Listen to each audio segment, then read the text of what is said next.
Neil Foy, and this left them 110 to 5 points up at half-time.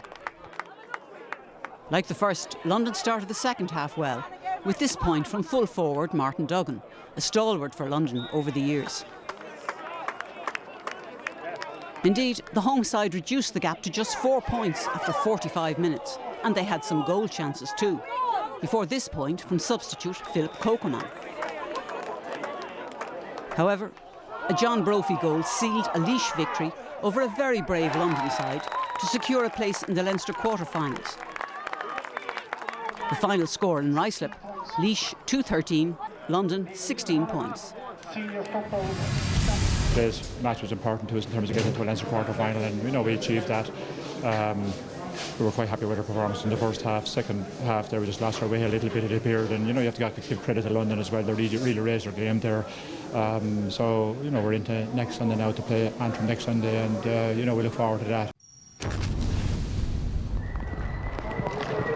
Water and lots of it provided the backdrop for this Leinster Hurling Championship round-robin game in Dr. Cullen Park in Carlow today.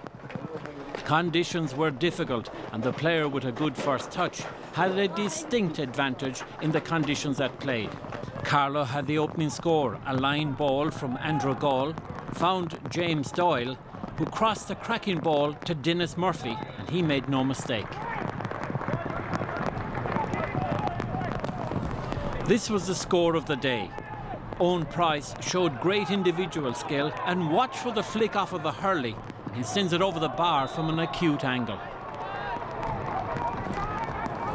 Westmeath had a good opening quarter, and when Dennis McNicholas scored the penalty, they looked in a very good position. Niall O'Brien also scored, but this sweetly struck effort from Angus Clark had Westmeath in a very good position. Carlow started to fight back, much to the delight of John Myler. Here we see some good individual work by the corner forward, and Dennis Murphy showing his class to get that ball over the bar.